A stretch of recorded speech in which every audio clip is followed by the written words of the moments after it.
Emily, have you seen my cock ring? Oh, I'm sorry, I didn't realize we were on. Busy week this week. Started with the movie called, The Secret Agent. This one's nominated for Best Picture this year. I guess we're gonna find out on Sunday whether it wins. It's actually nominated in 2 Best Picture categories. The first one is in the Best International Feature, which means the primary language of the film is not English, and I believe it is a Brazilian film. I don't know much about the names of the people that are in it, or the writer, director, even though I've listened to like 3 podcasts with this guy, and he seems like a really cool dude. Like, he was on this podcast that I listened to called The Movies That Made Me, which is, excuse me, the podcast for Joe Dante, the director of Gremlins, and The Burbs, and Matinee, and The Howling, and Piranha, and a bunch of other ones. Inner Space, Gremlins 2, The New Batch, The Toy Soldiers. Wait, is that what it's called? No, Toy Soldiers. That's that Sean Astin. You know, Toy Soldiers, sometimes I think that movie's better than Die Hard. Or it's like as good, it's better than any of the Die Hard sequels. It's a great movie, Toy Soldiers. Check it out. But we're getting off track here. The Secret Agent is, let me pull up the cast list, see if I can pronounce these names. Don't hold it against me if I can't. Alright, it's directed by, Kleber Mendonca Filho. Great director, great writer. He wrote the film as well. And it's hard to explain what it's about because the movie completely confused me. Like, it starts out really, really strong. Like, the opening, 10 minutes or so at the gas station is probably one of the best openings I've seen, like, all year. Maybe in a couple of years. Excuse me, I'm a little snotty in the mornings, you'll have to excuse me. But it starts out in this gas station. The guy pulls up, the lead guy, who is incredibly handsome. He's played by a guy who's nominated for Best Actor. His name is Wagner Moura. Woo! Is it hot in here? Woo! He is a hunk and a half. He is a hot dog. Oh my God. He's in this movie. When he first shows up, I'm like, this is a guy I could watch for hours. He is just so handsome. He is so handsome and magnetic and charismatic, and he's got this Brazilian accent. Oh my God, he's just out of this world. I've never seen a man so beautiful. And he's not like traditionally beautiful. It's not like Brad Pitt up there. Well, maybe he is. I don't know. He's like the Brazilian Brad Pitt. I don't know. But he's such a good-looking guy. I tell you, you could watch the movie just based off of his appearance alone, and you'll be satisfied, okay? Yeah, you'll definitely be satisfied just based off his appearance. But there's more to the movie than objectifying the lead male. I don't believe in objectifying just one sex. Okay, I like to objectify both sexes. That's what egalitarianism actually is. Yeah, both of them. Okay. But where was I? Okay, so the opening scene, he's in the gas station, and there's a dead body covered in cardboard with a rock on it, and the guy that's filling up the pump is kind of explaining how long it's been there and how much it smells and what's happened, and then it just builds from there. There's like this tension that builds, okay? So like this tension builds, and then the movie gets off to a raucous start. It's like it kind of reminds me of this movie. It's like, I mention this every week with every movie I watch, but it's kind of Tarantino-esque, this movie, The Secret Agent. But the main thing, though, is that while it's structurally non-linear in the sense that it has flashbacks and flash forwards and different titles and whatnot, but it's also it's more incomprehensible than a Tarantino film, okay? So, like, the main plot is it's just kind of hard to grasp. Like, I felt like after a certain point, I was just completely lost, completely confused, and then things would happen that were just so out of left field that I couldn't believe I was watching the same movie. Like, it would cut into a completely different genre almost. Just insanity. And I was digging, like, a lot of it, but I was so confused by the plot that I was, by the time it was over, I'm not sure if I enjoyed all of it. I was so overwhelmed with the incomprehensibility of all of it. But apparently this is by design. Like, the director, he designed it this way. So what I plan on doing with The Secret Agent, you might see it again here next week. I'm going to try to show it to Emily on Thursday. She's real smart when it comes to watching movies. Like, she's like, excuse me, she's real smart when it comes to watching movies. Like, while they're happening, she's got this mental ability to just keep track of all these balls that are juggling in the air, while all at once. And I'm stupid. Like, when I watch movies, if it's not like a one plotline movie, then I get lost, and I hate like boring exposition. So when characters start talking to each other, sometimes I tune out. Like, I don't catch all of it unless the exposition is woven in a really entertaining way. That's what I know a movie's really good, when it can make me understand everything that's going on just based off of interweaving the exposition effortlessly into natural dialogue in the film. But if I have to like listen to two people talk about something, like tell a story or something like that, then I just kind of get lost because I'm so stupid. But Emily, she holds on to everything. Like, she could be sitting there like reading 7 magazines, looking at her phone, looking at the Facebook and the Instagrams, and she's like she's got like one eye over here and then one eye over there, and her brain's completely turned off of the movie. And I'll be like, what just happened? And then she'll tell me everything that just happened in the movie and what happened in the movie 45 minutes ago. It's unreal. I don't know how she does it. I wish I had her brain. A combination of her brain and my brain. Because you see, after the movie's over, she in 2 weeks, she doesn't remember anything about it. Like, it all disappears. I guess that happens to me too, unless it's super effective. So I don't know what the solution is, guys.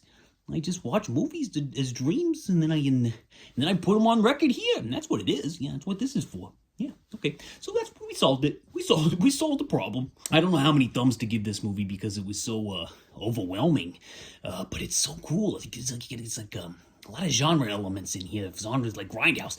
Like, the look of the film is what I think is the best part. It's like, like that movie, The Falcon and the Snowman. Like, sometimes I feel like I could just put that movie on every night and just have it as a background while I just drift off into sleep, because it's just like, even though it's very attention filled, it just puts me in a daze, and just like kind of puts me lulls me to bed. Jimmy's going to bed by the Falcon. He's rocking him in his bed. He's rocking him to sleep. And I feel like this is like the same type of deal, like just the look of it. It looks like it was made in the 70s. Like, it really does. I think it was shot on 70s era equipment, one of those type of deals. But it just looks fantastic.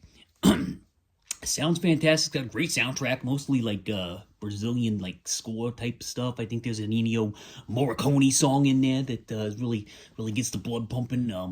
There's a song by Chicago. You remember them? The musical band from the 70s and 80s, early 80s. They're in there. So yeah, it's a really good movie. But I just don't know the thumbs. I'm having trouble. Like, I guess if I had to rate it right now, if somebody holds a gun to my head, I'd give it 3 thumbs. But that comes with a little asterisk next to it, because I'm going to watch it. Snotty. I'm going to watch it again with Emily on Thursday, and we're going to get to the bottom of this. We're going to see if it like raises in a more solid thumb category for next week. So stay tuned.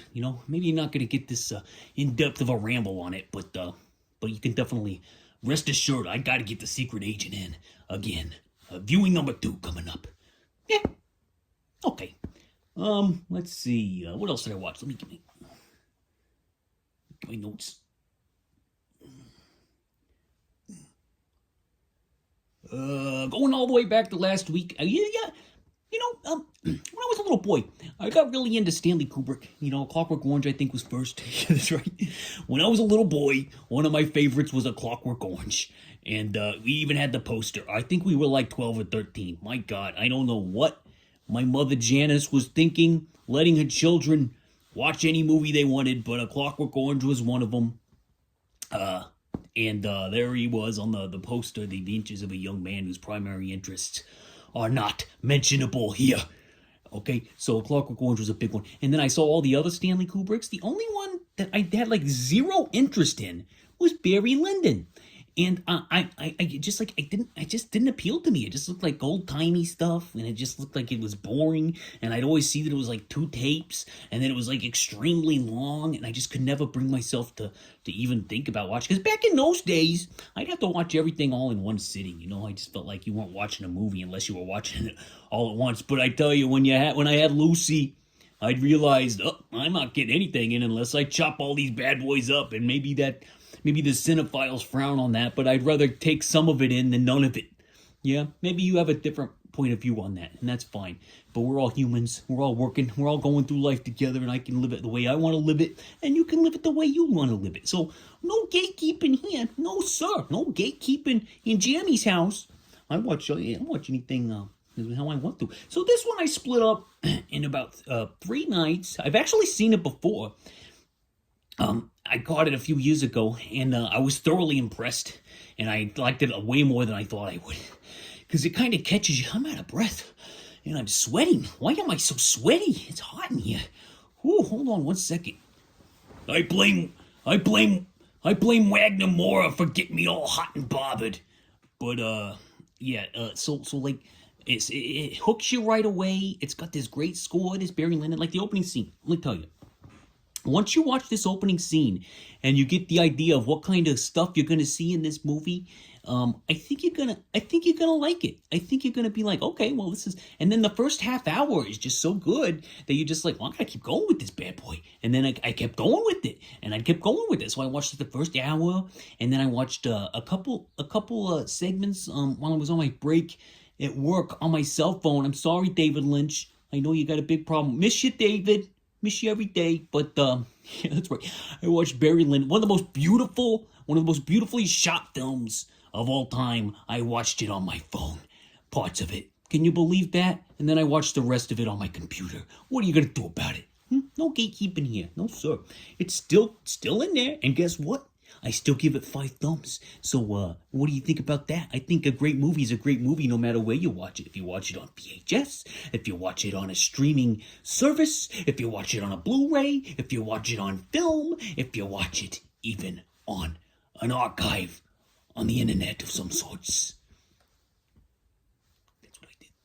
So, let me tell you, Barry Lyndon, you know what's it about? It's about a guy, Barry Redmond of Lyndon. I don't remember. But he's got like hello there. Hello, laddie. I am Barry Lyndon. And I'm here.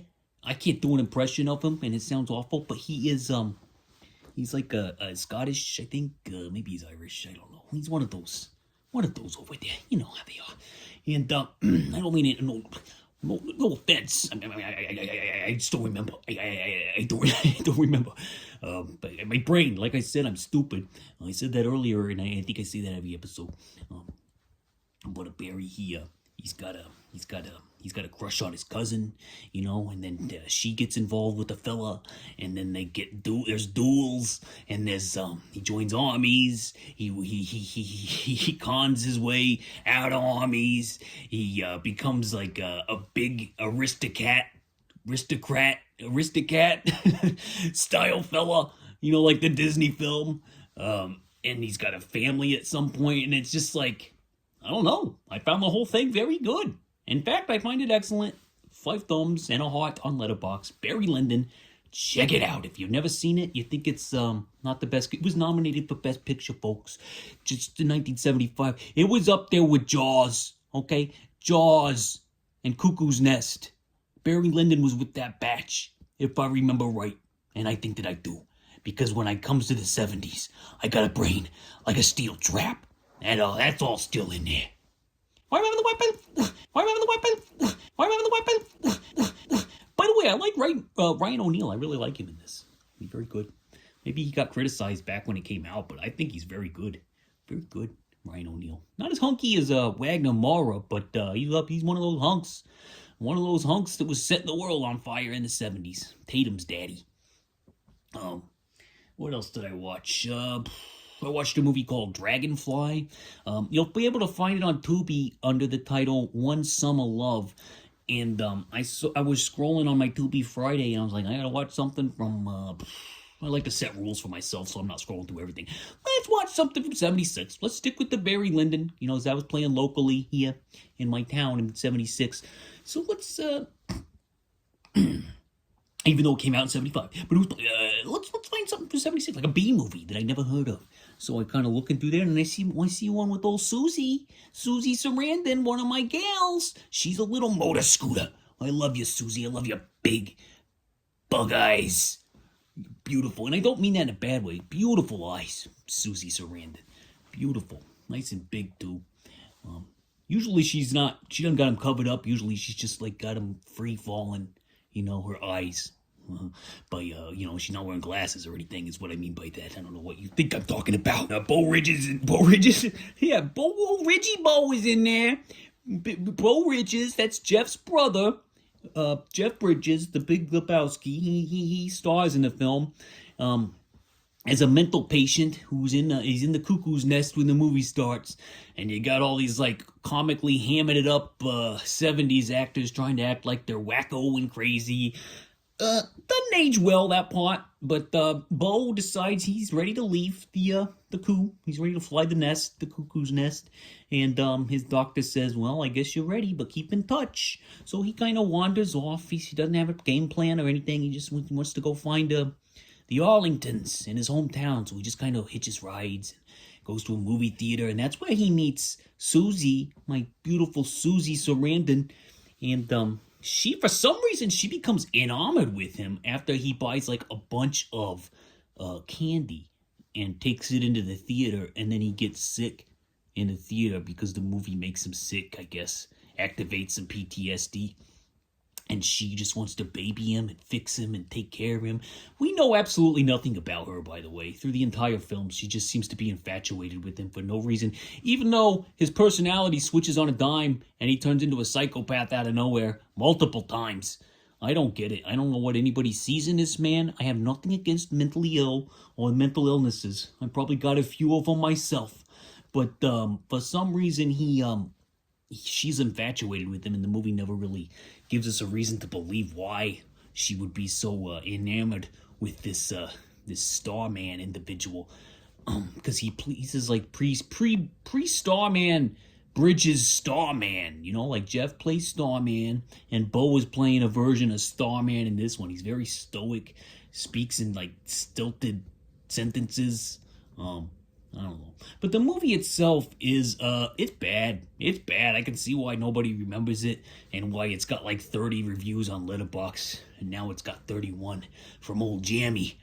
Old Jammy gave it a review, and I give it 1.5 thumbs up, which is bad.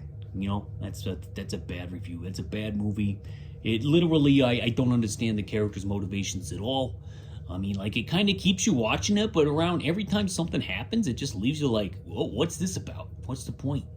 So it has a way of, like, keeping you engaged, but also, like, not having any payoffs or even any believable character motivations. So it's just like, next. Not good. Thumbs down. That's an up. Forget it. And then this morning, I watched something that was playing here locally in 1986, because that's what I like to do. If you follow the channel, I like to thumb through the old newspapers, archives, to see what was playing locally. And I found this one that I've actually been wanting to rewatch since I've watched Sinners, and I own it too. So I just grabbed it off the shelf, popped it in. Crossroads, the Walter Hill film from 1986. It was playing in a sneak preview this week locally, and I wandered into the theater, and I sat down with my 17,000 candies, just like Bo Bridges. Yeah, just like Bo Bridges in Dragonfly, also known as One Summer Love. And I started chowing down, and I started watching Ralph Macchio up there, hunting for an old blues legend, because Ralph Macchio, when you think Macchio, you think blues legend with lightning quick fingers. And that's what he plays in this film. And it's actually very believable, because Macchio, he did not play guitar before he did this movie. And he had such good training that, like, you can believe that he's playing all these songs. Like, his fingering, Ralph Macchio's fingering is absolutely fantastic. Like, good for you, Jamie Gertz. I bet you felt some of these fingers, when you could see him just like doodling on the guitar. Like, I'm a guitar player, okay? I like to play guitar. I've only been playing for like 3.5 years or so, and I just know the open chords still, and I kind of do my guesswork on picking, just whatever, intuitively. I'm an intuitive guitar player, and I can teach you how to do it if you want. Let me know in the comments. Give some guitar lessons, and he is doing such intricate patterns, and it looks believable because he's actually doing it, that I was thoroughly impressed this time watching Macchio in Crossroads. And anyway, he tries to find a blues legend, and he gets a job as a janitor, and then he breaks him out of the asylum slash hospital jail that the blues man is in. And they escape, and they go on the road, and they run into a little motor scooter. They run into a little motor scooter named Jamie Gertz. What road are we going down? We're going to the Crossroads.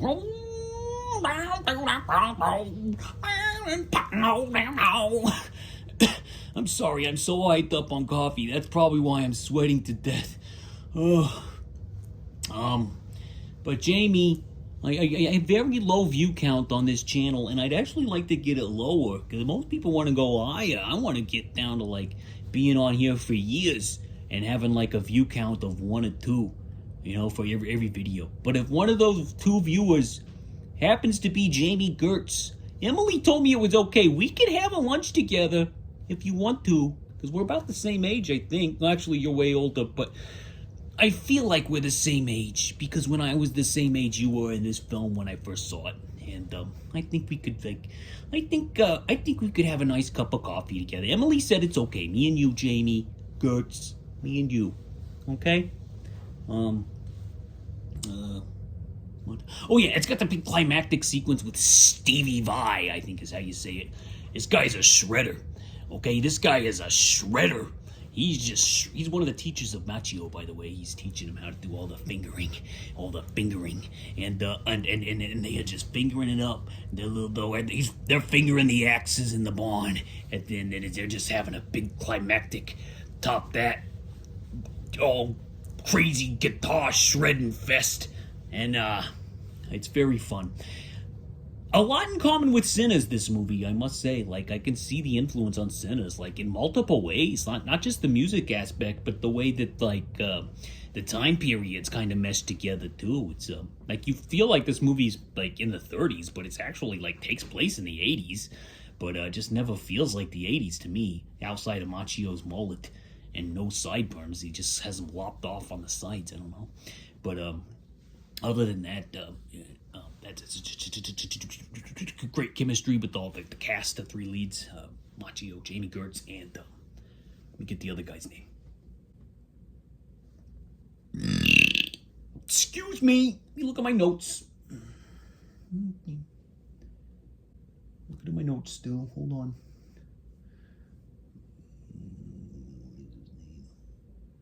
What is his name? Joe Seneca. Yeah, he's the gentleman. He's the old gentleman with the white beard. It's very mean. It's like mean Mr. Miyagi, you know? Mentally and emotionally abusive to young Daniel LaRusso. But they're still buds, I guess. That's just the way they did things back then. You were allowed to be mean to kids, and they would just look up to you. Like Whiplash, you know? So Crossroads gets 3.5. Crossroads gets 3.5 thumbs and a heart. Never quite reaches like the next level that you'd expect from a Walter Hill joint, but still very, very enjoyable. It's got that explosive finale. And yeah, just a nice hang, you know, a nice vibe, a nice hang. Crossroads.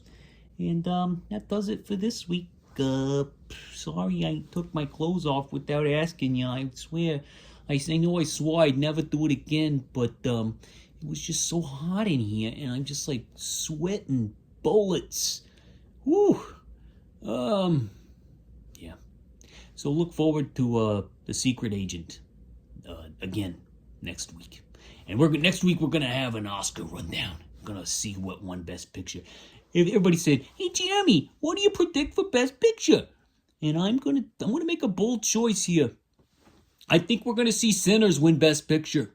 That's right. I feel like the momentum has moved to Sinners, and I feel like Michael B. Jordan is gonna win Best Actor. I really do. I think Paul Thomas Anderson's still gonna get Best Director. And I think Sinners is going to get Best Original Screenplay, and Paul Thomas Anderson's going to get Best Adapted Screenplay.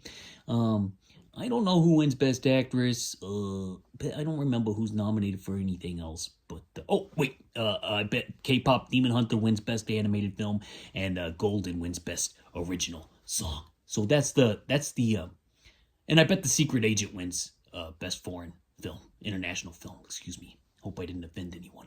when I said foreign. Okay, so there we go. That's good. That's good for now. Godspeed, peace. Oh wait, Jeremy spoken. Godspeed, peace, and love. And again, I apologize for showing my. By the way, these pads, looking flaps of skin here, are just to keep my shirts looking good. It's a disorder that I have that I was born with, so please don't shame me or mention anything about my flappy shoulder pad arms in the comments, okay? Doodles!